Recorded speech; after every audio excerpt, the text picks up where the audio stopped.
har'a waa'ee baalee yookaan madda walaabuun isinitti muudaateef dhufe rakkonoonni gurguddaan daangaa Oromiyaa irraa akka isaan jiran Salaalee, Horroo Guduruu, Wallaggaa, Walloo achumaatii baatanii raattanii Benishaangul Gumuz rakkoolee gurguddaatu jira daangaa Oromiyaa. Daangaa Oromiyaa karaa hundumaa caccabsuudhaatiif yaalee irraa akka jiran beekamaadha. Garuu yeroo ammaa kana kan madda walaabuudhaa adda. Sababni inni adda itti ta'uudhaatii fi inni kun eenyummaa sabaa guutummaa isaaniiti jechuun isa kaantu rakkoo hin qabu jechuuti yoo osoo hin taane madda walaabuurraati eegallee hamma jiru waan badaa qe'een sun yookaan bakki sun gaafa dhaamu akka Oromoo guutuun dhaametti inni ilaalamu yoo ta'edhaatiif yookaan rakkoon kun rakkoo baaleetii baalee qophaa jedhee nama ilaalu jira yoo ta'e baay'ee dogoggorre rakkoon kun rakkoo Oromoo guutu saayitii kana madda walaabuu waan lama barbaachisu tokko daangaa sanarraati akka hin buqqaane yookaan akka hin godaanneetii fi waan isaan irratti diigame irratti ijaaruudhaatii fi waan isaan ittiin jiraachuu danda'an itti hiixachuudha. Lammaffaan immoo kan hin hidhanne ergamaa nama hundumaa Oromoon hidhachuu qabaa nanaaf ejjennoo kun. So baaleen saayitii ammaa kan madda walaabuurra warra jiran harkarraa waa qabaachuu qabu. Isa ittiin lolaman tan harkarraa qabaachuu qabu. Kanammoo Oromootu dirmachuu fi qabu. Namoonni karaa lamaatiin yaalee tokko walitti qabamanii karaa tokko faayinaanshaali deeggaruudhaatiif guyyaa qabatanii jiru. Bakka sanatti Oromoon waan danda'u hundumaatiin. Lammaffaa immoo koomunitiin Oromoo hundumtuu jiru. Oromoodha. Koomunitii Oromoo erga jedhamee raawwateetiin booddee lolli amma nutti jiru lola eenyummaa keenyaati. Lola madda irraati Oromoon madda jalqabaati. Lola kanammoo tokko taanee yoo ofirraati hin dhaamne garaagara nyaatamnee dhufu akkuma kanaan dura taatu. Dhagaa rakkoo keessa yoo jiraanne rakkoo uummataa dubbachuun immoo dirqii keenya dirqama keenya eenyummaa keenyatti utuu bu'anii callisuun hin taane baaleedhaaf sagalee qophaa miti waan hundumaadhaatiin cina dhaabbachuun waan hundumaatiin deeggaruun waan hundumaa isaan hin barbaachisu kallatti argisiisuun dirqama nama hundumaa. Kana Oromoo guutuuf hin dhaaba. Keessumaa koomunitiin waan kana itti yaadaa ilaala. Rakkoo ulfaataa nama karrayyuuf isaanirra jiru babbadaan. Oromoon rakkina guddaa keessa jiraachuun beekama.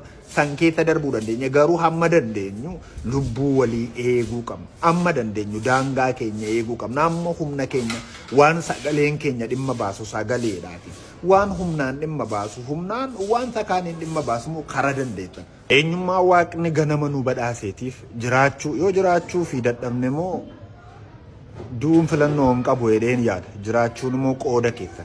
Garuu eenyummaan keenya amma nuti irratti dhiibamaa jirruudhaaf irratti hacuucamaa jirru kun eenyummaa yoo dhabne jiraachuun keenya faayidaa hin qabnedha. Meebii namni biraan lakkeechuu danda'a. Eenyummaa keessirraati kaan hatamee, kaan saamamee, kaan humnaan yoo sirraa fuudhame jiraachuun kee maal fayyadare? Yoo jaboo taane isa humnaa humnaan isa hatame immoo ofiin deeffachuu hin dandeenye yoo ta'e humni keenya akka gadhumetti eenyummaan keenya akka dhabametti nuti immoo akka bannetti jira. Gosti keenya dugda duubaa maqaa isa waamaniitiin awwaal maqaa ofii isaatiin hidha. Madda walaabuu tuquu jechuun kanaa wajjin wal qixxeenatti fakkaatana. Kun dhaamsa kooti. Rakkinni kun darbee gaaf takka waan kana hundumaa dagannee taree jiraachuu dandeenya ta'a. Ulfaadha. Ani karaa deema. Keessumaa dhaloonni. Kanaaf wanni sun yookaan cittee diinatti galti kama abiyyi nagaa waliin haasa'uu jalqabne irraa jedhu sadarkaa sanarra ga'eera baay'ee haasa'anii isaan diina waliin jalqabanii asumaan abbeessi gochuuf karaa irra turte waan ta'eef sadarkaa sanarra ga'eera jechuudha. Sadarkaa sanarra ga'eera waan ta'eef yookaan cittee baddii jechuudha haa baddisiisu. Akka isheen ololtu sanaa miti jechuudha. Eenyu citee akka bahu sii citeenye waliin. Yookaan immoo qabsoo keessatti dhuunfata. Kanarraa kana. Hanga as keenyatti nuti umuriin keenya sa'aatii dabala. Hanga as keenya oolutti guyyaa nutti dabala. Malee daa'iman taanu.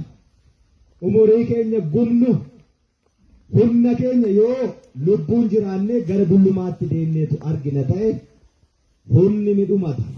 Yaadatu dhufa. Yeroo yaadni dhufu immoo humnatu hin jiru. Bakka galeessaan gahan ofiin taphachuu ta'a. Kana wal tiksuun dhiiga keenya dhangala'utti gatii gochuuf wal tiksuu yoo rakkoo qaba ta'e wal dhiisuutu irra wayyaa jechuudha. An kanaachi akka baduuf, akka cabuuf, akka jal'atuuf miti. Akka sabaaf ta'uuf, akka ofii isaatis ta'uuf kanatti amantan yoo ta'e